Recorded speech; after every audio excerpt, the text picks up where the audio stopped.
මහා සංඝරත්නයේ අවසරයි. අද දිනේ විශේෂයෙන් නොකරලිනා බෞද්ධ විහාරයේ කටින පින්කමට සමගාමීව තමයි මේ ධර්ම සාකච්ඡාව සිදු කරන්නේ. එනිසා කටිනය සම්බන්ධයෙන් හෝ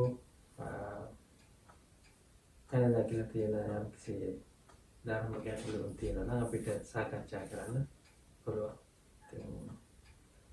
මහා සංඝරත්නයේ වැඩ ඉන්නවා. ධර්මයේ ගැන යම් කිසි ගැටලුවක් තියෙනවා නම් අපිට යොමු කරන්න පුළුවන්. අපි දරුවන් කොළොයි පිළිතුරු දෙන්න උත්සාහ කරනවා. නාරි ගැටලු තියෙනවද? විශේෂයෙන් කටිනේ සම්බන්ධව දැන් කියා ගන්න ඕන වෙන ඕනෑම කාරණයක් තියෙනවා. දැන් කටින පින්කමේ ආරම්භය පිළිබඳව මම හිතන්නේ යම් කිසි අදහසක් තියෙනකොට ඇති. ඇයි බුදුහාමුදුරුවෝ වස්සන කාලේ වසන්න කියන කාරණා. සාහිත්‍යයේ සුවිශේෂත්වය මොකක්ද කියන කාරණේ පිළිබඳව අවබෝධයක් තියෙනවා නම් ඒක අපිට වටිනවා. අපි මේ කරන පින්කමේ කරන කරතව්වේ වටිනාකම වැදගත්කම තේරුම් ගන්න. අවබෝධ කරගන්න. බුදුහාමුදුරුවෝ බුද්ධත්වයට පත් වෙලා තමන් වහන්සේගේ ශාසනය පිහිටීමට පස්සේ මුල් කාලයේදී වික්ෂුන් වහන්සේලාට අනුදැනව දැරුවේ නැහැ මේ වස් සමාදන් වෙන්න කියලා. ඒ වගේම කටින පින්කම් කරන්නේත් නැහැ. කටින චීවර පූජාවක් තිබුණෙත් නැහැ. මේ කිසිවක් මුල් කාලේ තිබුණේ නැහැ. නමුත් අපි දන්නවා ඉන්දියාව කියන්නේ මෙහි වගේම මාස 4න් 4ට ඍතු විපර්යාසයන්ට ලක් වෙන රටක්. ඒ නිසා ඒ වස්සාන සමයක් තියෙනවා. ඉතින් මේ වස්සාන සමයේ බොහෝ දුරට අනිකුත් ආගමික සම්ප්‍රදායන් සිදු කරපු දේ තමයි එක තැනකට වෙලා ඉන්න එක. සාමාන්‍ය ශ්‍රමණ සම්ප්‍රදාය තමයි නිරන්තරයෙන් තැනින් තැනට ඇවිදමින් තැනින් තැනට සංචාරය කරමින් ගත කරන ජීවිතයක් මිසක් මේ විහාරාරාම පූජා කරලා එවැනි ලොකු සම්ප්‍රදායක් තිබුණේ නැහැ. බුදුහාමුදුරුවෝ දැන් මේ පින්වතුන්ට මතක ඇති සුද්ධෝදන රජුරෝ දැන් බුදුහාමුදුරුවෝ පළවෙනි පාර කිඹුල්වත්පුරයට වැඩියට පස්සේ සුද්ධෝදන රජුරෝ බුදුහාමුදුරුවෝ පින්ඩපාත වඩිනවා දැකලා කිව්වනේ ඇයි මට ලැජ්ජා කරන්නේ එන්න රජමාලිගාවට ඇවිල්ලා වළඳන්න කියලා. ඒ වෙලාවේ බුදුහාමුදුරුවෝ දෙන පිළිතුර මොකද්ද? රජතුමනි ඔබේ වංශේ මේ මගේ වංශේ සම්ප්‍රදාය තමයි පින්ඩපාතේ වඩින එක. මගේ වංශේ සම්ප්‍රදාය ඒක. ඉතින් ඒක තමයි ශ්‍රමණ සම්ප්‍රදාය තිබුණේ. සෑම බුදුවරයෙකුම ඒ සම්ප්‍රදාය අනුගමනය කරේ. ඉතින් විහාරාරාම වලින් පිළිගත්තේ නැහැ. පින්ඩපාතේ වැඩිය. දැන් අපිට කියන්නේ අරඤ්‍යගතව, රුක්ක මූලගතව, ශුන්‍යාගාරගතව මේ විදිහටනේ සඳහන් කරන්නේ. අරඤ්‍යගත වෙන්න, රුක් මූල වලට යන්න, ශුන්‍යාගාර වලට, මිනිසුන් හිස්තැන් වලට යන්න, සොහොන් වලට යන්න, ගිරි ගුහා වලට යන්න, ඒ වගේ වාසය කරමින් වැඩ වෙසෙමින් බවුන් වඩන්න කියලා තමයි බුදුහාමුදුරුවෝ දේශනා කළේ.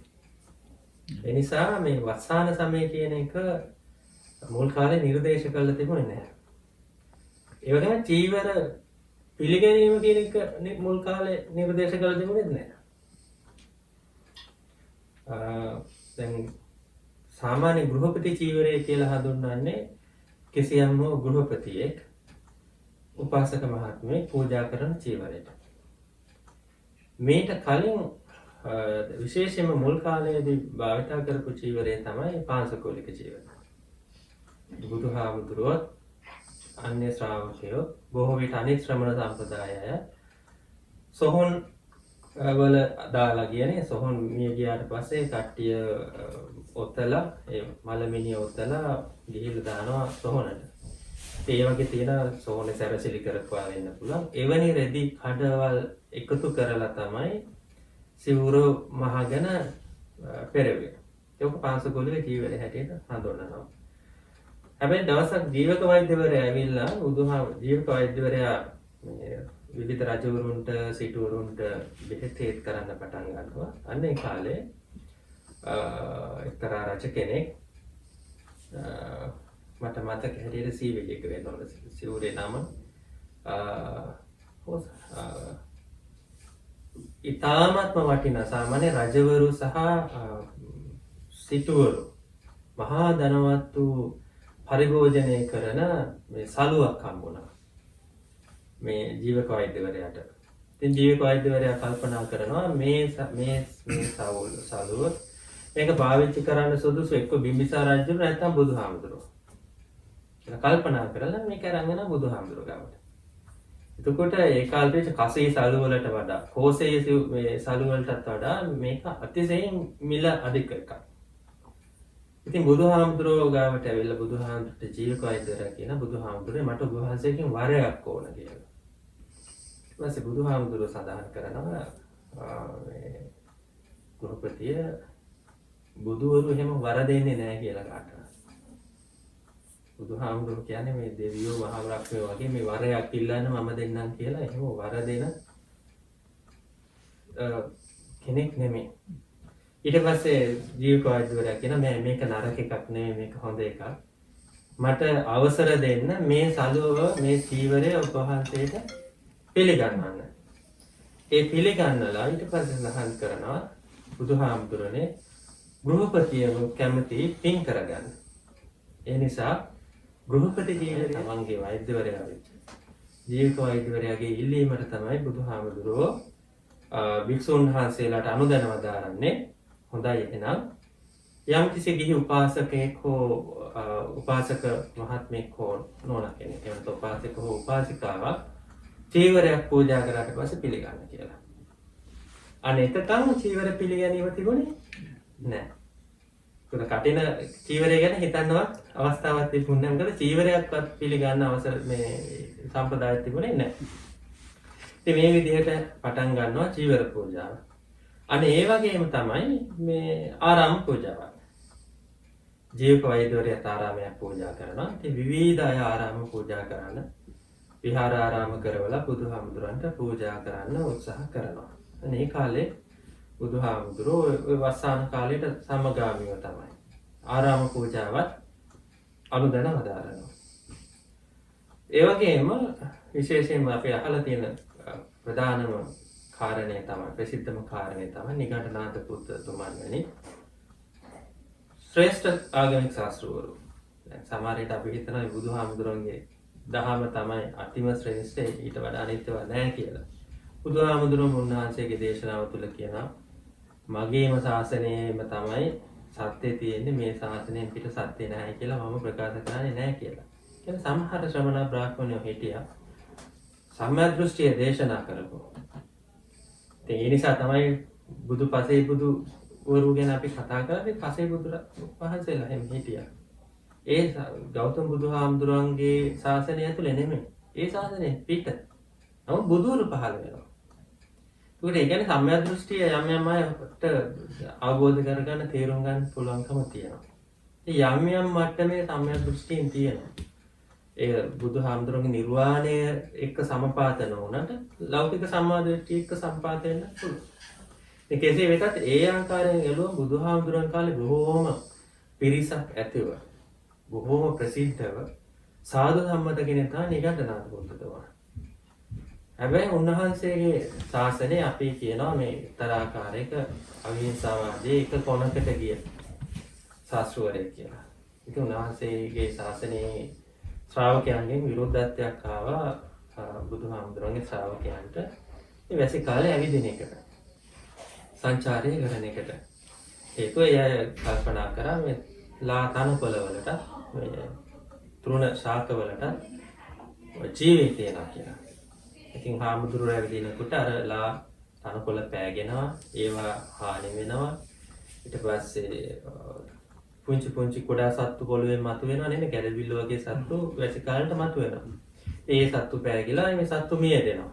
ඉතින් ඒ නිසා අවිහිංසාවාදී දේශනා කරපු උන්වහන්සේලා ඒ කියන්නේ නිගණ්ඨනාථ පුත්ත වැනි ශාස්ත්‍රවරුන් සහ ඔවුන්ගේ ශ්‍රාවකයෝ ටිකක් ඒක ගැන සැලකිලිමත් වුණා.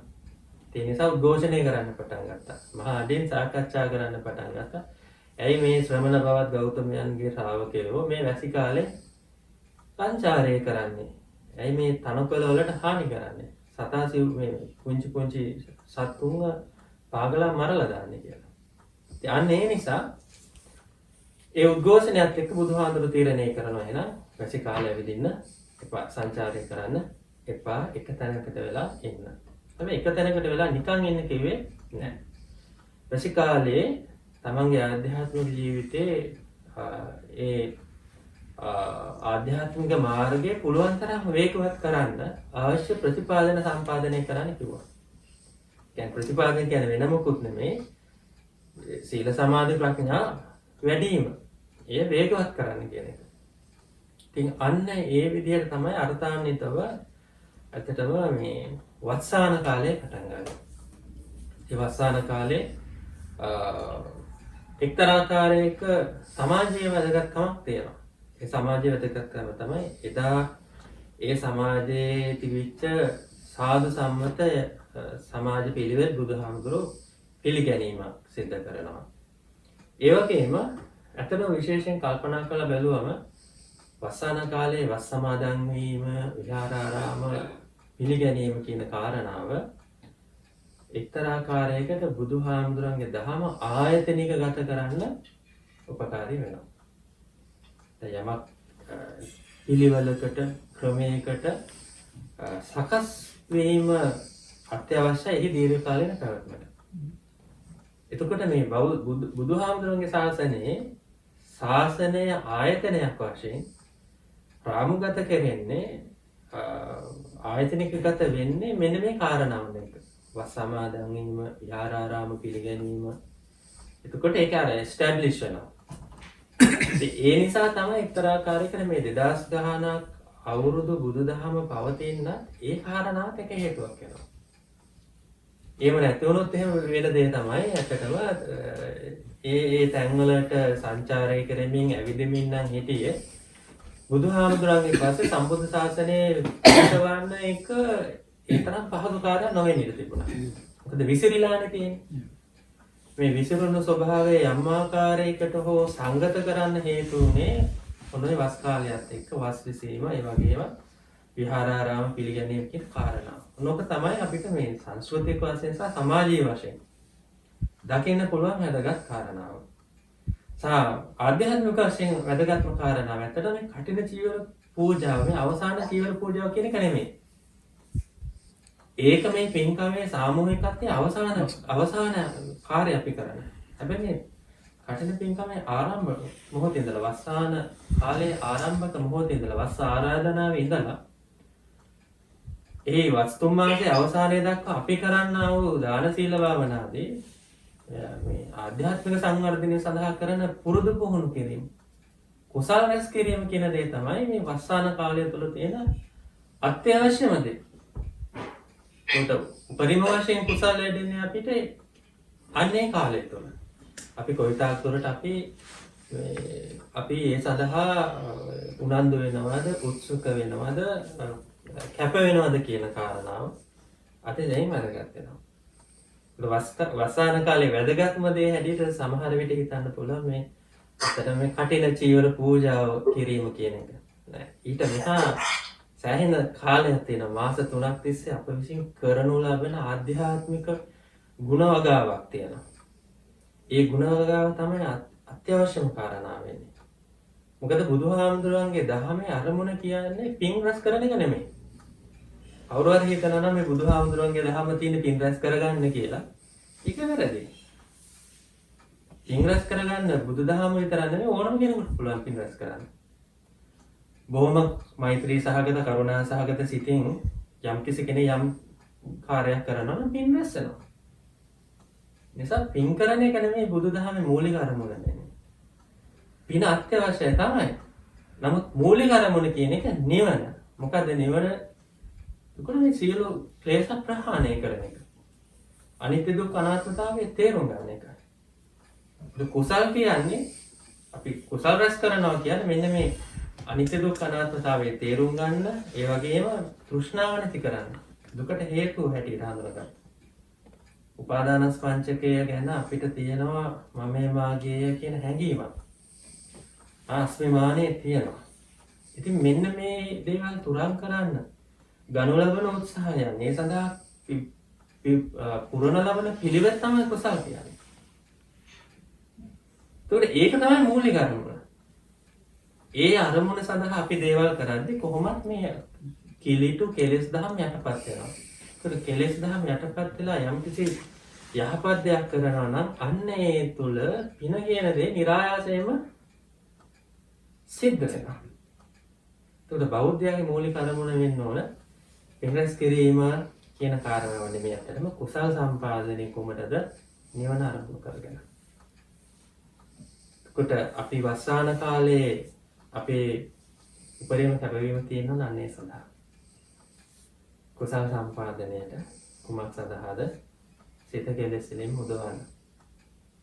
එතකොට ඒ කාර්ය වෙනුවෙන් තමයි බුදුහාඳුරෝ වස් කාලයේ භික්ෂුන් වහන්සේලාට අනුදැනව දාලේ.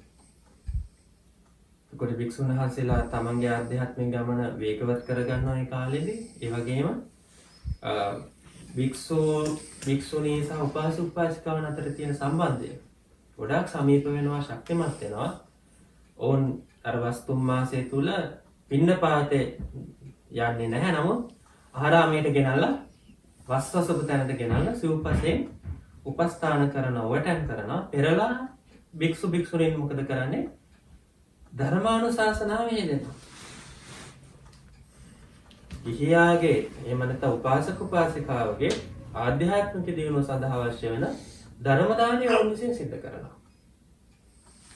ඒ නිසා මුලින් කිව්වා වගේම බුදුදහමේ මූලික අරමුණට මේ කාලේ ඉතාමත් වැදගත් වෙනවා වගේ අපේ දින අර සමාජීය සහ සංස්කෘතික බැඳීම ශක්තිමත් කිරීමත් මේ වස් කාලය තුළ සිද්ධ වෙනවා. ඉතින් මේක තමයි වස් කාලය තුළ තියෙන අත්‍යවශ්‍යම වැදගත්කම ප්‍රයෝජනය. හොඳයි මොන හරි ගැටලුවක් තියෙනවා නම් අහන්න පුළුවන්. අඳුර ඒක අටමහා කුසල් වලින් පළවෙනි ස්ථානයට එන්න හේතුව මොකද්ද? ඒ කියන්නේ අටමහා මෙහෙමයි දැන් අටමහා කුසල් පිළිබඳව ත්‍රිපිටකයේ සූත්‍රානුගතව කෙරෙන ඉගැන්වීමක් මට මුණ ගැහිලා නැහැ. මොකද දැන් අපේ හාමුදුරුවන්ට මුණ ගැහිලා තියෙනවද කියලා එහෙම සූත්‍රයක් මේ අටමහා කුසල් පිළිබඳව කෙරෙන විග්‍රහයක්. අටමහා කුසල් ගැන ඇත්තටම විග්‍රහ කෙරෙන්නේ බොහෝ දුරට අට කතාවල එහෙම තමයි දීර්ඝ වශයෙන් විස්තර කරන්නේ අටමහා කුසල් කියලා. ඇත්තට මෙතන අර කටින චීවරේ පූජාව පළවෙනි තැනට එන්නෙම මම කල්පනා කරන විදිහට අර මම කියපු විදිහට මේ වස් කාලය තුල කුසල් සම්පාදනය සඳහා උපරිම වශයෙන් අපිව කොළඹවන්නේ ඔන්න කටින ජීවරයේ සම්බන්ධව ඒක මුල් කරගෙන ගොඩ නැගුණු කුසල් සම්පාදනය සහ පින් සිද්ධ කර ගැනීම කියන එක. අනිකුත් දේවල් වලට වඩා අනේ කාරණාව. ඉතින් බොහෝ දුරට ඊට වඩා මේ ගැඹුරින් කටින චීවරයේ පිළිබඳව දේශනා කරපු සූත්‍ර මට මුණ ගැහිලා නැහැ. කටිනේ අනුදන වදාරපක කටිදා කන්දකේ තියෙනවා. ඉතින් ඒ සඳහන් කරන්නේ කටින චීවරයක් දරන භික්ෂුවන්ට ලැබෙන ආනිසංස 5ක් ගැන සඳහන් වෙනවා.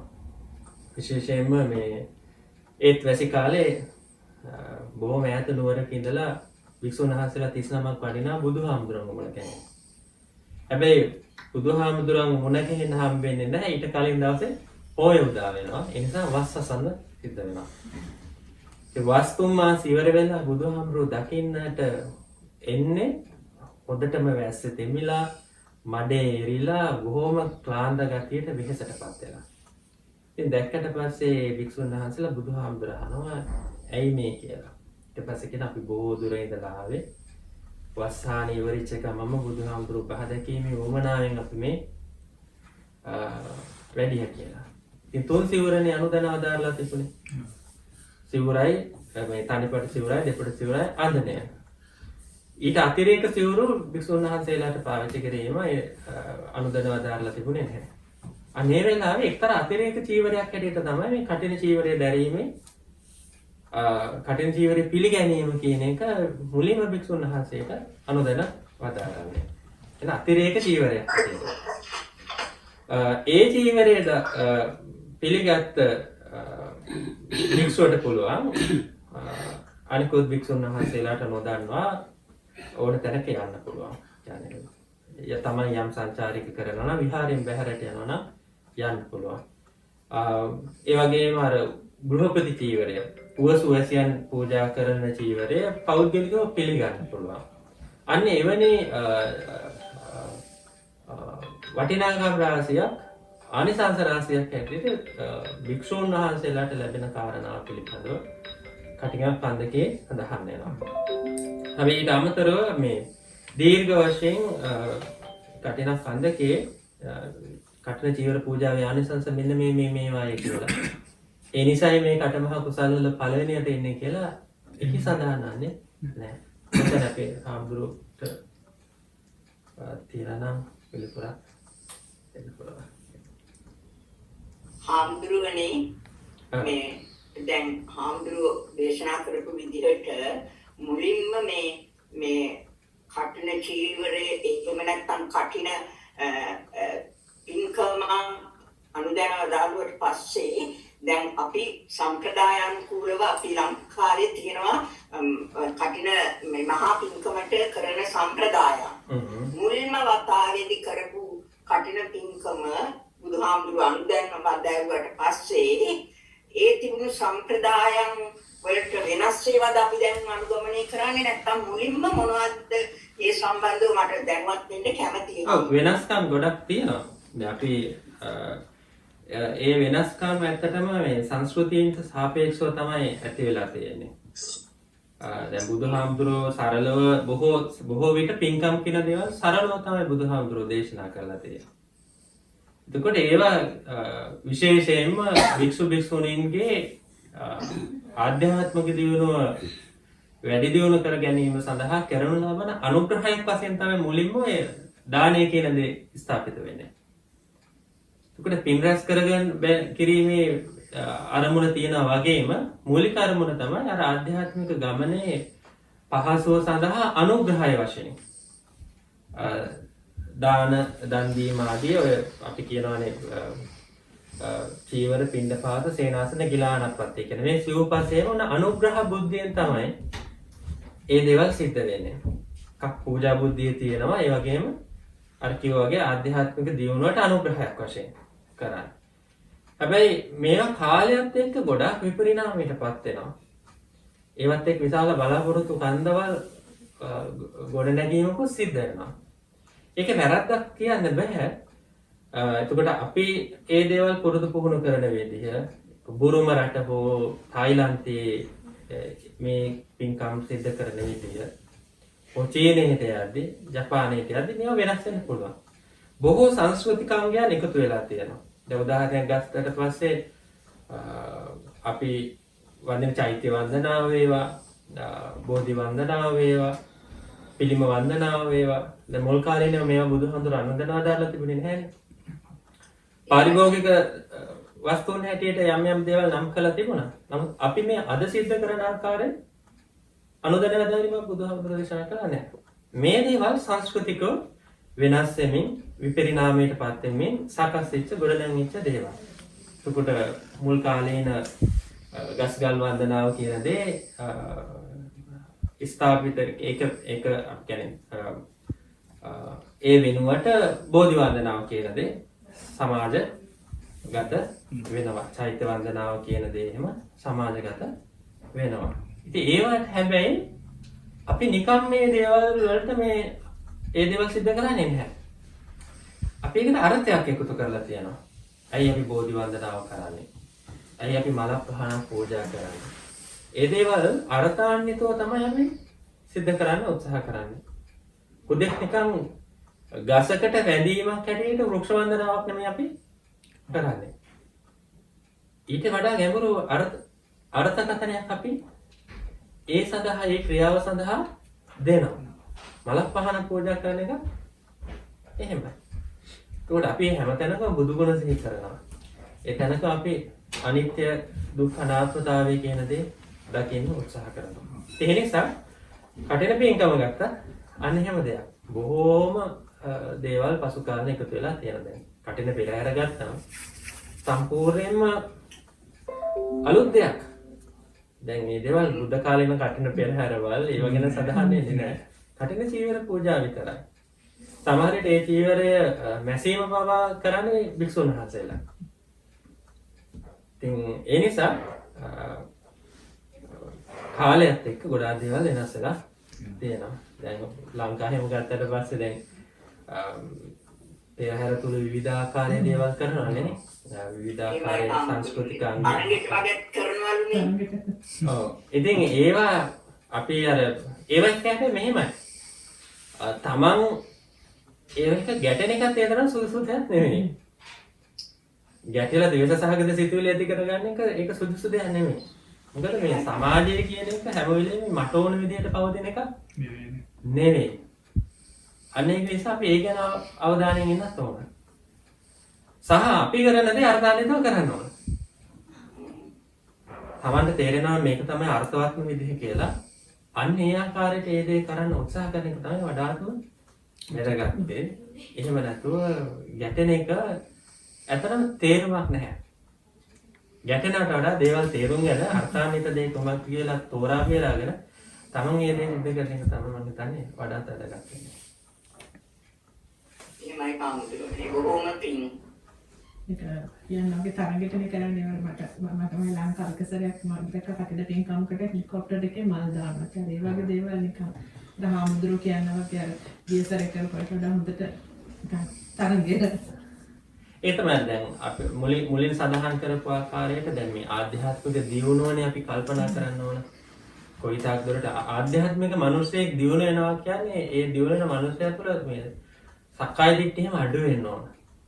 තෘෂ්ණාව අඩු වෙන්න ඕන නේද? අතිමානය, හීනමානය නේ ඔය ආදී මාන තියෙනවානේ. ඔය මානයන් යටපත් වෙන්න ඕන. ඉතින් තමන් කරන ක්‍රියාව තුළ ඒව නෙමෙයි නම් සිද්ධ වෙන්නේ. ඒ ක්‍රියාවට මූලික වෙන චේතනාවන් ඒ තරම් පරිශුද්ධ නැහැ. ඒ නිසා ඒ ක්‍රියාව එහි හරේම අර්ථාන්විත ක්‍රියාවක් බවට පත් වෙන්නේ නැහැ. අර අපි කියන්නේ අපි දානයක් දුන්නත් අපි කියනවා පූර්ව චේතනා, මුංචන චේතනා, අපර චේතනා. ඒ චේතනාව කියන දේ පරිශුද්ධ වෙන්න ඕනේ. ඒක තමයි පින් වැඩි වෙන්නේ, කුසල් වැඩි වෙන්නේ කියන්නේ. ඕනෑම කාර්යයක් සම්බන්ධයෙන් ඕනෑම පින්කමක්, කුසල් දහමක් සම්බන්ධයෙන්ම ඒ කාර්යම තමයි. තමන්ගේ චේතනාව තමයි වැඩගත් වෙන්නේ. කර්මයේ හැටියට හඳුන්වන චේතනාව. ඒ චේතනාව යට තියෙන්නේ මානය නම්, චේතනාව යට තියෙන්නේ වෙනත් ගුප්තරමුණක් නම්, තෘෂ්ණාව නම්, අනිකා පරයායමේ තමන්ව ඔසවා තැබීමේ චේතනාවන් ආදී නම් ඒ කාර්ය කොච්චර සල්ලි වේදම් කරලා ලස්සනට කරන්නව අර්ථාන්විත නැහැ. ඒක වෙන වෙන දේවල් තියෙන්න පුළුවන්. වෙන වෙන සමාජයට සම්බන්ධ කාරණාවන් ඇතුලේ සමාජයට දේවල් පෙන්වීම වෙන්න පුළුවන්. හැබැයි ආධ්‍යාත්මිකව තමන්ගේ කාර්ය හරියට සිද්ධ වීමක් කිරීමක් එතන සිද්ධ වෙන්නේ නැහැ. ඔය කාලය ඇත්තටම හඳුරන්නේ මම හිතන හුඟක් වැදගත් වෙන්නේ ලොකු කුසල් සම්භාරයක් රැස් කර ගැනීමට හැකියාවක් ලැබෙන හින්දා නේ. මම හිතන්නේ ඒකයි අර සිව්පස්යෙන් භික්ෂුන් වහන්සේලාට උපස්ථාන කිරීමත් ධර්මයට යොමු වීමත් ඒ කාලේ හුඟක් සිදුවෙන හින්දා ඒක තමයි විශේෂත්වයක් වෙන්නේ. අත්‍යවශ්‍යයෙන්ම සිද්ධ වෙන්නේ කුසල් සම්පාදනය කියන දේ වෙනතට වඩා වේගෙන් සිද්ධ වෙන හින්දා. දැන් උදාහරණ වශයෙන් මාතික මාතාව වගේ කතාවක් පිළිබඳව සලකා බැලීමේදී ඒ දේ හොඳින්ම පේනවා. ඒ මාතික මාතාව සමහරට ඒ ඉන්න භික්ෂුන් වහන්සේලාටත් කලින් මාර්ගඵල ලබනවා. ඒක තමයි. ඉහළ ආධ්‍යාත්මික මේ ගුණධර්මයන් දියුණු පමුණු කරගන්නවා. ඉතින් ඒ මාතික මාතාව එන භික්ෂුන් වහන්සේලාට අවශ්‍ය සිව්පස්සේ පිළිගන්වන්නේ පරිචිත්ත විඥානයෙන් දැනගෙන. මේ හාමුදුරුවෝ මේ පළාත් වලින් ඇවිල්ලා තියෙන උන්වහන්සේලාට ගෝචර මේ ආහාර. කොට ඒව පිළිගන්නවා. අන්න ඒ විදිහට තමයි කියන්නේ භික්ෂුන් වහන්සේලා දන් පිළිගන්නන අතරේ අර ධර්ම කරුණු අහනවා මාතික මාතාව. නැහුවට පස්සේ කෙටියෙන් උන්වහන්සේලා බුදුහාමුදුරුවන්ගෙන් ඉගෙනගත්ත කමඨහන මාතික මාතාවටත් දේශනා කරනවා. එතකොට මේ මාතික මාතාව මොකද කරන්නේ? තමනුත් දානෙ දීලා නිකන් ඉන්නේ නැහැ පිළිගන්නලා. තමනුත් උත්සාහ කරනවා අර භික්ෂුන් වහන්සේලා වගේම ආධ්‍යාත්මික පාරිශුද්ධ වෙන්න. ආධ්‍යාත්මික දියුණුව ලබා කරගන්න. ඉතින් ඒ කතාවේ සඳහන් වෙන්නේ භික්ෂුන් වහන්සේලාට කලින් මාතික මාතාව මාර්ගඵල ලැබුවා කියලා. එතකොට ඒ කාලය තුල භික්ෂු භික්ෂුණීන්ට පමණ නෙමෙයි උවසුවසියන්ට පවා ඉතාමත් වැදගත් කාලයක් මේ තමන්ගේ අර සඳහන් කරපු ආකාරයෙන් නිවන ආරම්භණු කරගෙන කරනු ලබන්නා කුසල් සම්පාදනය වැඩි කරගන්න. ඒ නිසාම තමයි එහි ආනිසංස වැඩි කියන්නේ. ඉතින් බොහෝ විට සඳහන් වෙන්නේ මේ වැඩිපුරම රහතන් වහන්සේලා එහෙම මාර්ගඵල විමුක්තිය සාක්ෂාත් කරගන්න තියෙන ඔය කටින මේ කටින් නෙමෙයි වස්සාන කාලය තුල. මෙත්ත සූත්‍රය වුණත් ගත්තම සංකර්ණීය මෙත්ත සූත්‍රය සම්පූර්ණ කමඨහන. ඉතින් මේ කමඨහන බුදුහාමුදුරුවෝ දුන්නාට පස්සේ වික්ෂුන් වහන්සේලා 69ක් වෙන්න පුළුවන්. එවැනි යම් විශාල පිරිසනේ. උන්වහන්සේලා වෙනම යනවා. යම්කිසි ගෝචර ගමකට. يعني පින්නපාතේ ලැබෙන භාවනාවට සුදුසු ගමකට වැඩිනවා. වැඩම කරලා ඒ ගමේ පින්වතුන්ගේ ආරාධනාව අනුව වස් වසනවා. ඒ වස් කාලය තුල හැකිතාක් උත්සාහ කරන ආධ්‍යාත්මික දියුණුවට අර්ථයෙන් ධර්මයෙන් මොහොසුවසියන්ට අනුග්‍රහය දක්වනවා. ඒ නිසා තමයි කුසල් සම්පාදනය කියන දේ ඉතාමත් වැඩියෙන් එන්නේ. තව කුසල් සම්පාදනයේදී අටමහ කුසලලත් මුලට එන්නේ. ඉතින් ඊට අමතරව තියෙනවා මේ ආනිසංස සඳහන් කරලා මම හිතන්නේ නාගිතාපදානය. ඔව්. එහෙම එකක් තියෙන හැබැයි එක කතාවයි තියෙන්නේ. දැන් ඒ නිසා මේ අර ඒක තමයි අපි හැමතැනම මේ කටින චීවර පූජාවේ ආනිසංසයන් පිළිබඳව සඳහන් වෙන්නේ. අපි ඊට අමතරව ත්‍රිපිටකයේ වෙන තැනක මට මුණ ගැහිලා නැහැ. එහෙමයි. අනිත් එක අපේ හාමුදුරුවෝ සඳහන් කළා මම කියන්න හදනකොට මහත්තයා ප්‍රශ්නේ ඇහුවේ. අර දැන් රයිට්ස් ඇන්ඩ් රිචුවල්ස් ගත්තාම බුද්ධ පූජා කියන ඒවා ඒක ආරම්භ වෙලා තියෙන්නේ පටන් ගන්න තියෙන්නේ වැඩි කාලයක් අපට ආධ්‍යාත්මික චිත්ත වීති ඇති කරගන්න. ඒක තමයි මූලික ආරම්භය. දැන් මේකට way outside මේකට අදාළ නොවුනට දැන් ඇමරිකාවේ මේක මේ අදාළ නැහැ මම නම් එක්සැම්පල් එක කියන්නේ. ඒකෙන් හිතා ගන්න පුළුවන්. දැන් ඇමරිකාවේ ඉස්සර යුද්ධෙට ගිහිල්ලා සොල්දාදුවෙක් මේ ආවහම එයාපෝට් එකේදී එයා පිළිගන්න එකක් තියෙනවා. ඒකට කියන්නේ රිචුවල් එක කියලා. වෙටරන්ස් රිචුවල් එක. ඒතර පස්සේ කාලේ සෝල්ජර්ස්ලා මහා ගොඩක් එන්න පටන් ගත්තාම යුද්ධේ බුරුතු පිටින් තුවාල වෙලා ගිනකොට එයාපෝට් එකෙන් පිළිගැනීම සිද්ධ කළේ නැහැ. කෙලින්ම අරන් ගියේ හොස්පිටල් වලට. එතකොට මම වෙටරන්ස් අප්පයර්ස් එකේම වැඩ කළා කවුන්සලර් කෙනෙක් විදිහට කාලේ මහත්තයා ඒ ෆීල්ඩ් එකේ ඉන්නේ. වැඩ කළාම ඒ අයට කවුන්සලින් කරන්න ගියාම ඒ අය කිව්වා අපට තියෙන දුක ඉස්සර තිබ්බ පුද පූජාව නෑ අපට. රිචුවල් එක නෑ දැන් කියලා. ඒ නිරදානේ කියන රිචුවල් එකක් නැති තැන අපේ හිතට සහනයක් එන්නේ නෑ. අපට අපි හිතන්න පුරුදු වෙන්නේ ගොඩාක් වෙලා මේක මේ අපි ආධ්‍යාත්මික ස්ටිමියුලේට්ලා මොකද ස්ටිමියුලේට් කියන්නේ මේ උත්තේජනය වෙලා අපි ඉන්නේ රිචුවල් එකෙන්. ඒ රිචුවල් එක නෑ දැන් රටේ කියලා. ඒ හින්දා තමයි දැන් කවුන්සලින් වලම වෙටරන්ස් අප්පයර් ඩිපාර්ට්මන්ට් එකේ යනකොට වැඩි දිනවල තියෙන ප්‍රශ්නේ තමයි රටට එනකොට වෙල්කම් එක තිබුණේ නැහැ. පිළිගැනීම නැහැ. ඒ වෙල්කම් රිචුවල් එක නැහැ. දැන් රිචුවල්ස් වල අරමුණ ඕකනේ. දැන් රිචුවල් සයිකොලොජි වල ගන්නන්නේ ඒකයි ඔය මේ ඒ රිචුවල් එක අරමුණ ඒක. දැන් ඔක වෙලද අපි හඳුරේ පැනවෙන් පැහැදිලි කළා. දැන් සමහර විට දැන් චේතනාව නාඳුර පැහැදිලි කළා මාත් ඒක නැහුවා. ඉතින් මේ ඔක චේතනාවනේ මුල් වෙන්නේ. දැන් උදාහරණයක් වශයෙන් දැන් අපි දන්නවා සමහර විට කෙනෙක් එහෙම පින්කමක් කරනකොට අපි උකට ගමේ සිංහලෙන් කියනෝනේ කැටයන් කියලා නේද? දැන් සමහර විට සමහර අය ඉන්නවා ගොඩාක් වේදම් කළා අවංකවම කරන්නේ ආධ්‍යාත්මික චිත්ත වේති ඇති කරගෙන බලාපොරොත්තු වෙනවා. තවත් සමහර අය කරන්නේ ඒ සඳහා නෙමෙයි පෙන්වන්න ආටෝපයට ෂෝ ඔෆ් එකට කරනවා. ඉතින් එතකොට හැබැයි දැන් සමහර තැන්වලදී ඒ රිචුවල් ඒවා මේ කරන කෙනා ආටෝපේට කළත් ඕක බලාගෙන ඉඳලා ඇත්තටම කුසල් සැස් කරගන්න වෙනම අය ඉන්නවා. එහෙම අයත් ඉන්නවා. ගොඩාක් මම දන්නා ඉන්නවා එහෙම. දැන් දන්නේ අපේ ආන්දරේ පැහැදිලිම අසද්දෘශ්‍ය මාදානෙත් එහෙම නේද? ඉතින් රජුරෝ කොච්චර වේදන් කළාද කුසල රජුරෝ මේ අසද්දෘශ්‍ය මහාදාන කියන්නේ අසද්දෘශ්‍ය කියන්නේ සද්දෘශ්‍ය වෙන්නේ නැහැ ඒක බුදු කෙනෙකුට එකයි හම්බ වෙන්නේ. හැබැයි අවසානයේ අර බුදුහාමුදුරු බුත්තානුමෝදනාව කරන්නේ නැති වැඩියනේ. ඒ මොකද බුදුහාමුදුරු බුත්තානුමෝද ධර්ම දේශනා කළා නම් දානේ වලදලා අර ලොකු පූජා බොහෝම විසිතුරු විදිහට මේ arrange කරලා තිබුණේ අර ritual එක පූජා ඒකෙන්ති බුදුහාමුදුරු ධර්ම දේශනා කළා නම් ඒක ඉවසන්න බැරුව අර කාල කැබිනට් එකේ ඉරු කාලමිතියාට කාඩියක් ඇරෙස්ට් කරලා මැරෙනවනේ.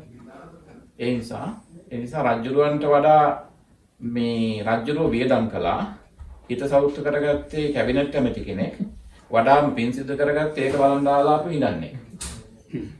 අර ඒ නිසා තමයි අර මේ අපි දේවල් එක ගැටෙන්න හොඳ නැහැ. ගැටෙන්න හන්නේ අඳුර ගැටෙන්න මේකයි. ඇති කර ගන්න හොඳ නැත්නම් ඒකයි. ඒක අපිට පාඩු. ඒ නිසා අර කාරණාව හරියට දකින්න අපිට පුළුවන් වෙනවා. එහෙම නොවුනොත් තමයි මේ ඇත්තටම අර දැන් අපි අහලා තියෙන මල් එක මලක් පූජා කරලා දේව ලෝකේ දේව සභාවේ ඉස්සරහා ඉපදෙනවා. මල් දහස් ගණන් පූජා කරන කෙනා පස්සට යනවා. ඒක වැදගත්ම දේ තමයි චේතනාව කොයිතරම් පාරිශුද්ධයිද කියන එක. බුදුහාමුදුරන්ගේ දහම හැමදේම හිතත් එක්ක තියෙන ඝන දෙයක්. ඒ නිසා හැම වෙලේම තමන් කියන්නේ සතියෙන් ඉන්න මයින්ඩ්ෆුල් වෙන්න ඕන මොකද්ද තමන්ගේ හිත ඇතුලේ යන්නේ කියලා.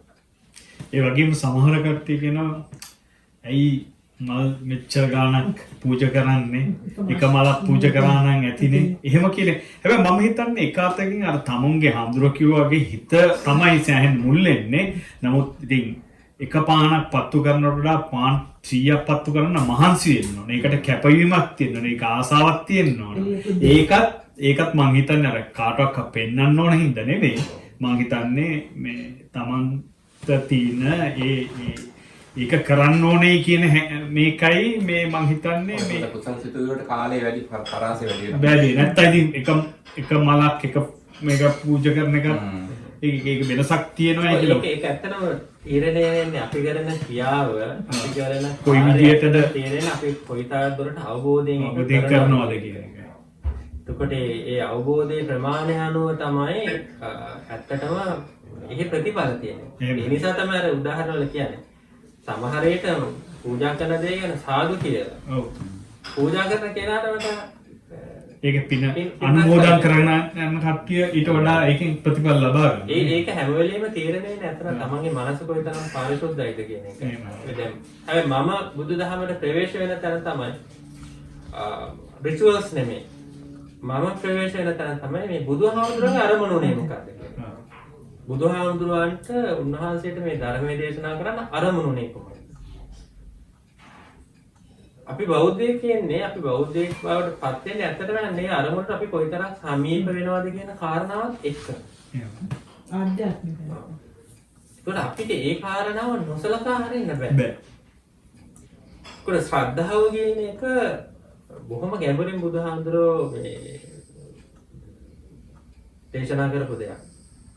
ශ්‍රද්ධාව කියන්නේ නිකන් මේ දුට වමනෙන් ඇති වෙන එකක් නෙමෙයි. දුට වමනෙන් ඇති වෙන අමෝලික ශ්‍රද්ධාව. ඉතින් ඒ සඳහා අපි දාන කතා, සීල කතා, සග්ග කතා ආදී කියනවා. සැබෑ ශ්‍රද්ධාව පිළිටන්නේ පුද්ගලයා දුක තේරුම් ගත්ත මොහොතේ. බුදුහාමුදුරන් අහනවා ශ්‍රද්ධාවට හේතුව මොකක්ද කියලා. උපනිෂද් සූත්‍රය වගේ සූත්‍රයක් කියවම සංගතනිකායේ ඒ කාරණා පැහැදිලි වෙනවා. ශ්‍රද්ධාව ඇතිවන්නේ දුක නිසා. දුක තේරුම් ගත්ත කෙනා තුළ තමයි ශ්‍රද්ධාව ඇති වෙන්නේ. ශ්‍රද්ධාවත් එක්ක ප්‍රීතිය, පස්සද්ධිය, වීරය, සත්බොජ්ජංග වැඩෙන්නේ එහෙම. සත්බොජ්ජංග වැඩෙන්නේ නැහැ අර බුදුහාමුදුරගේ මූලික අරමුණෙන් පිට යන දේවල් කරන්නේ. ඒ නිසා තමයි කොයිතරම් දුරට තමන්ගේ අරමුණ, තමන්ගේ අවබෝධය, තමන් කරන ක්‍රියාවන් එක්ක බැඳිලා තියෙන්නේ කියන එක ඉතාමත් වැදගත්. එතකොට මම මුලින්ම හිතන කාරණාව තමයි මොකක්ද බුදුහාමුදුරගේ අරමුණ? ඒ අරමුණට මම කරන ක්‍රියාවන් කොයිතරම් දුරට සමීපද දුරස්තද මේ කාරණාව හිතන්න ඕන. මේක හිතන්නේ නැතුව අපි කරන ක්‍රියාවන් මම හිතන්නේ මූලික අරමුණත් එක්ක ගොඩාක් දුරස්. ඉතින් ඒ වගේ අර කිව්වා වගේ පින්සිතුවිලි අපි තුල බොහෝම ගොඩ නැගෙන්න පුළුවන්. ඒ වගේ මේක සංස්කෘතික වශයෙන් උත් ලස්සනයි. රිචුවල්ස් කියනවා සංස්කෘතික වශයෙන් බොහොම ලස්සනයි. සමාජීය වශයෙන් උත් ලස්සනයි. ඒ නිසා ඒ වගේ අපි ආකර්ෂණයක් තියෙනවා. ඒ නිසා ආකර්ෂණීය විදිහට අපි දේවල් කරන්න පෙළඹෙනවා. මේ සියල්ල තුල ඇත්තටම අපේ අර මූලික අරමුණ කියන දේ නැත්නම් හෝ ඒක බොහොම අඩුවෙන් නම් තියෙන්නේ. ඒ ගැන අපි සැලකිලිමත් වෙන්න අවශ්‍යයි. ආකාරවතී ශ්‍රද්ධාව ඇති කර ගන්න තමයි අපි හැමෝම උත්සාහ කරන්නේ. ඒක නැති තැන තමයි අපිට බොහොම ඉක්මනින් අපේ මේ ශ්‍රද්ධාව කියන දේ මේ බිඳ වැටෙන්නේ. චලනය වෙන්නේ. පුංචි දේවල් වලට පුළුවන් ශ්‍රද්ධාව අපි කියන අර සම්පූර්ණ විනාශ කරලා දාන්න. ගැටුම් ඇති වෙනවා. ඔව්. ඊටමත් එක්කෙනෙම පුළුවන්. ඒක වික්ෂුන් වහන්සේ කෙනෙක් ගේ චර්යාවක් නිසා වෙන්න පුළුවන්. වචනයක් පිටිවිච්ච නිසා වෙන්න පුළුවන්. අපි ඒවත් එක්ක ඊටමත් ඒකෙන් ගැටෙනවා. එතකොට සමහරට මේ පන්සලත් ඇරලා වෙන පන්සල් හොයාගෙන යනවා. නේද? අපි සිත් තුළ දේශ සාගත සිතුවිලි ඇති කර ගන්නවා. ඒක සිවණක් පිටසත්ලම වෙන්න පුළුවන්. ඒ ශ්‍රද්ධාව බොහෝම මේ චංචල ශ්‍රද්ධාවක්. සැබෑ ශ්‍රද්ධාව ඇතිවන්නේ අනර දුක කියන කාරණාව තේරුම් ගන්න කොයිතරම් උත්සාහ කරනවද කියලා. ඒත් අපි මේ කරන මේ වස් කාලය තුල කරන පුරුදු පුහුණු කිරීම කුසල සම්පාදනයත් වඩාත් මාර්ථාන්විත වෙන්නේ අපි කොයිතරම් දුරට අනේ මූලික අරමුණ මුල් කරගෙන මේ කාර්යයන් සිද්ධ කරනවද කියන එකත් එක්ක. ආදුරේ ආමිෂ පූජාව ගැන බුදුහාමුදුරුවෝ දක්වලා තියෙනවද? ඒ කියන්නේ ඒක කිරිය යුතුයි එහෙම පැහැදිලිවම ආමිෂ පූජාව කියන්නේ ගැන බුදුහාමුදුරුවෝ දේශනා කළා තියෙනවා. දන් දෙන්න පුළුවන් තරම් උනන්දු කරලා තියෙනවා. ඒක ආමිෂ පූජාව හැබැයි අර ප්‍රතිපත්ති පූජාවෙන් වියුක්ත කරලා දේශනා කළා නැහැ. එහෙමයි. බොහෝ දුරට දානීය අනුසස් සඳහන් කරද්දී ඒ සූත්‍රයේම එක ගාථාවකින් හරි බුදුහාමුදුරුවෝ වැදගත්කම පෙන්නලා තියෙනවා. එය අර තෘෂ්ණාව නැති කිරීම සඳහා දුකින් මිදෙන්න කොයිතරම් උපකාර වෙනවද කියලා. සංසාර ගමන තුල පින් රැස් කිරීම අතිශයින්ම ප්‍රයෝජනවත් වෙන වගේම සංසාර ගමන යෑම නෙවෙයි බුදුහාමුදුරන්ගේ අරමුණ. ඒ රහතන් වහන්සේගේ ස්වභාවය කියන්නේ පුණ්‍ය පාප පහේනාස. පුණ්‍ය පාප දෙකම ප්‍රහීන කරනවා. පුඤ්ඤාභි සංකාර, අපුඤ්ඤාභි සංකාර, ආනෙඤ්ඤාභි සංකාර සියලු සංස්කාරයන් ප්‍රහීන කරනවා. එතකොට මූලික අරමුණ ඒක. ඒ අරමුණ තුල පිහිටවල අපි කාර්ය සිද්ධ කරන්න ඕන. ඒ තුල අපිට පින් රැස් වෙනවා. ඒ පින් අපිට භවගාමී ජීවිතයේ උපකාර දෙනවා. ඒක අමුතෙන් ඒ ගැන හිතන්න දෙයක් නැහැ. අපි කුසල ඇත්තම සම්පාදනය කරලා සසර කෙටි කර ගන්න ඕනේ. එහෙනම් අරමුණ හැම වෙලේම පිහිටන්න ඕනේ. ආමුදුරනේ මට පොඩි ප්‍රශ්නයක් තියෙනවා. අපි මේ පංච උපාදානස්කන්ධය හැමතිස්සෙම රූප වේදනා සංඥා සංකාර විඥාන වෙලා අපිට මේ විඥානයේ මැජික් කාර්යයක් කරනවා අපි. ඉතින් මේ විඥානයේ මැජික් කාර්යකම හින්දාම අපි ගිහියෝ වශයෙන් අපිට හැමතිස්සෙම මේ අපි ඔය සංස්කාර ඇති කර ගන්නවා.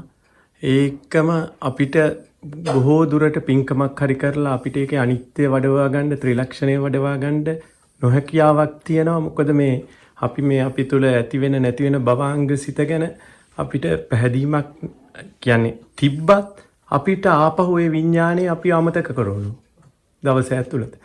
අපි හැමදෙරේ මොන වගේ දෙයකින්ද මේක මේ අපි තුල මේ හැමතිස්සෙම එදිනදා ජීවිතේ වැඩ කරද්දී මේ ඇති වෙන විඥානය ගැන දැනගත් සතිය සිහිය පිහිටවාගෙන තියාගන්න අපිට පුළුවන් ද මොන වගේ උපක්‍රමයක්ද කියන්නේ අපිට තියෙන්නේ හාමුදුරුවනේ ගිහියන් විදිහට. මොකද අපිට ගොඩාක් ගැටීම් ඇති වෙනවා වැඩි අපි මේ ගිහි සමාජය තුල ඉන්නේ හින්දා. මම හිතන්නේ ඒක මේ ගිහි සමාජයට විතරක් නෙමෙයි. ග්‍රාමවාසී නගරවාසී භික්ෂුවට ඔය කාරණාව අදාළයි. තරාකාරයෙන් එක මටත් අදාළයි. අපිට අදාළයි හේතුව අපි හැම වෙලේම මේ අර සම්පූර්ණ වශයෙන් අර බුදුහාමුදුරු දේශනා කරපු මේ අරඤ්‍යගත වෘක්ෂ මූලගතව මේ ලෞකික සංඥාවන්ගෙන් අපි මිදිලා නෙමෙයි ඉන්නේ. බැඳීම් වලින් මිදිලා නෙමෙයි ඉන්නේ. ඒවා එක්ක ඉන්නේ. එතකොට ඒ ජීවිතයේදී සාමාන්‍ය ජීවිතයේදී අපි කරන කියන කටයුතු වලට අදාළව තමයි අපේ සිතුවිලි පහළ වෙන්නේ. ඒක වළක්වන්න බෑ.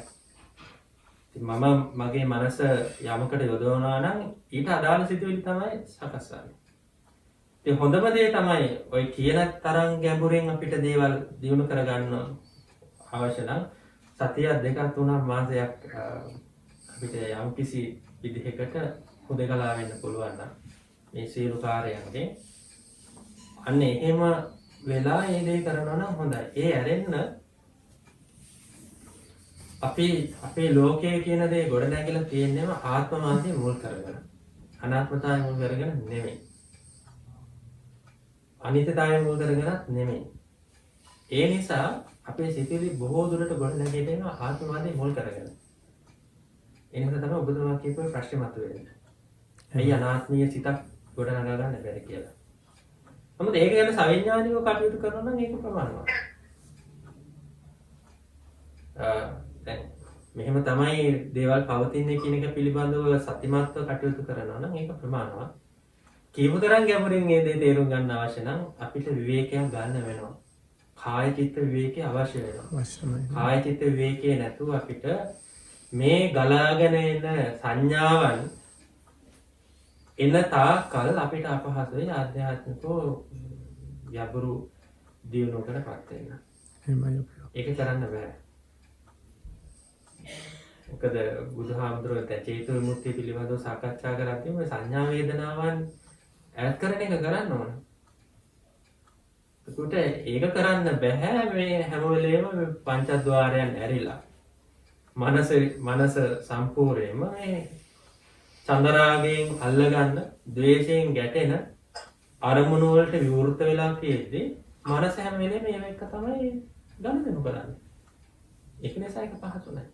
එතකොට හඳුරන්නේ අපි ඔය සතර සතිපට්ඨානය ආනාපාන මෛත්‍රී භාවනාව වගේ වැඩිපුර වඩවනවා නම් අපිට ඒකෙන් බොහොම වටිනවා. දැන් මෛත්‍රී භාවනාව වඩන එක අතිශයින්ම වැදගත් වෙන්නේ ඒ තුල සක්කාය දිට්ඨිය යටපත් කරනවා. සක්කාය දිට්ඨිය යටපත් කරනවා මම සහ අනේකා අතර තිබෙනා වූ අර බෙදීම කියන දේ නැති කරලා දානවා. මෛත්‍රී භාවනාව ගැඹුරින්ම වඩන කෙනා තුළ අවසානයේදී ඉතුරු වෙන සමාධිය විතරයි. කිසිදු ආකාරයක මමත්වයක්, අස්මිමානයක් කියන දෙයක් ගැඹුරින් මෛත්‍රී භාවනාව වඩන කෙනෙක් තුළ ගොඩ නැගෙන්නේ නැහැ. ඒ නිසා තමයි බුදුහාමුදුරුවෝ මේ අපමාන විහාරය කියලා හඳුන්වන්නේ. මෙත්තා කරුණා මුදිතා උපේක්ඛා වඩන එක.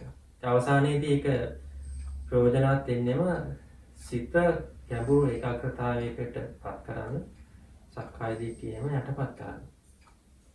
ඒ දේ පුළුවන් තරම් කරන්න පුළුවන් නම් වටිනවා. ඉතින් දවසකට අපිට විනාඩි කිහිපයක් හරි භාවනාවක් දෙන්න පුළුවන් නම් ඒක වටිනවා.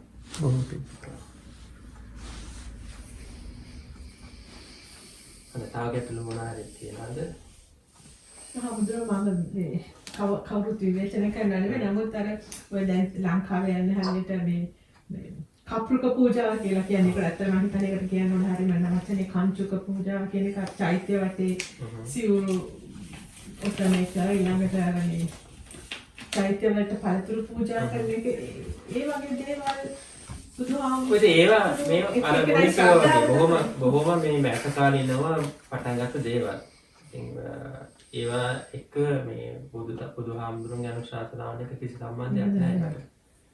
ඉතින් ඒවා අපි තේරුම් ගන්නේ කටයුතු කරන එක තමයි හොඳ.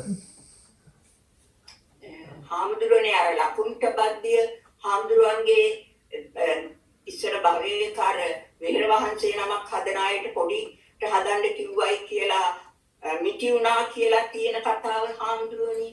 ඉතින් මෙහෙමයි ඒක අර මුලින් කිව්වා වගේ ඔය බොහෝ දුරට පශ්චාත් කාලීන සාහිත්‍ය තුළ තමයි සඳහන් වන්නේ. එහෙමයි හාමුදුරුවෝ. ඒ නිසා බොහෝ දුරට අපි බුදුදහම හදාරද්දී පුළුවන් තරම් ත්‍රිපිටකයට අදාළවම දේවල් පරිහරණය කරන්න පුළුවන් නම් වටිනවා. සහ ඒ විශේෂයෙන් මේ සාහිත්‍ය තුළ සඳහන් වන දේහි අර්ථාන්විත දේ ගැනීමට අර්ථ විරහිතයි කියලා දැනෙන දේ අපි ටිකක් ඈතින් තියන්න උත්සාහ කරන එක වැදගත් වෙනවා. මොකද සමහර සූත්‍ර තියෙන බුදුහාමුදුරු දේශනා කරපු දැන් ආනි සූත්‍රය වගේ සූත්‍රවල සඳහන් කරනවා මේ බුදුදහම පිරිහෙන්න හේතු. බුදුදහම පිරිහෙන්න එක හේතුවක් තමයි බුදුහාමුදුරු සඳහන් කරන මේ ශාසනයේ සිවණ පිරිසක් විහි වෙනවා. භික්ෂු භික්ෂුණීන් උපාසක උපාසිකාවන් උන්වහන්සේගේ ශ්‍රාවකයෝ මේ මම දේශනා කරපු දහම වෙනුවට මේ පසු කාලීන කවිකාරයෝ සාහිත්‍යකාරයෝ මේ දේශනා කරපු දේවල් ධර්මයේ හැටියට පිළි අරගෙන ඒ දේවල් අනුගමනය කරනවා. එතකොට අනිත්‍ය ප්‍රතිසංයුක්ත කියන්නේ අනිත්‍ය සංඥාව වඩන එක, දුක්ඛ සංඥාව, අනාත්ම සංඥාව, අසුභ සංඥාව දැන් මේවා බුදුහාමුදුරු කියන වඩන්න කියලා. අපි හැම වෙලේම ත්‍රිලක්ෂණය මෙනෙහි කරන්න ඕන, චතුරාර්ය සත්‍ය මෙනෙහි කරන්න ඕන, පටිච්චසමුප්පාදය මෙනෙහි කරන්න ඕන. මේ දේවල් වෙනවන්න අපි විවිධාකාර කවියන්, සාහිත්‍යදරයන් නිර්මාණය කරපු දේවල් වලදගෙන ඒ දේවල් තමයි උසස් දේවල් කියලා කල්පනා කරලා ඒ දේවල් සිද්ධ කරනවා.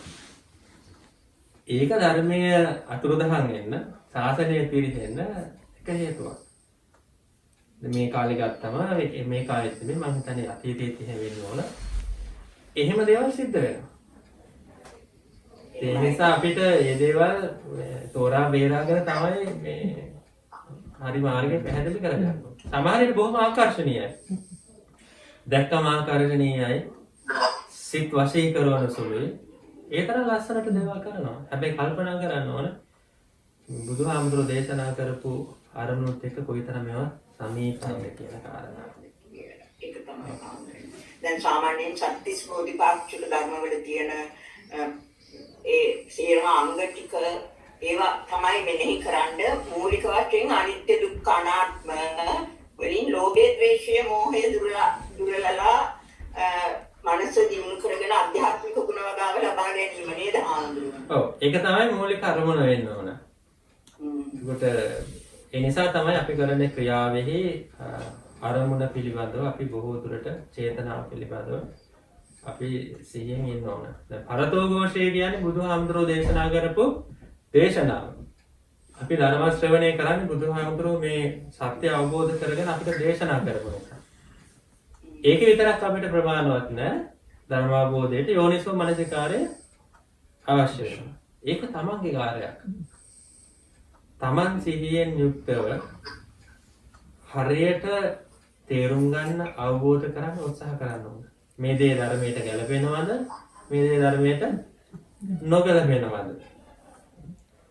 මේ දේයින් අපි අපේක්ෂා කරන කාර්යයට උපකාරයක් වෙනවද නැත්ද? ඒව කල්පනා කරන්න ඕන. ඒ කල්පනා කිරීම ඇතුළේ තමයි තමන්ට ප්‍රයෝජනවත් වෙන්නේ.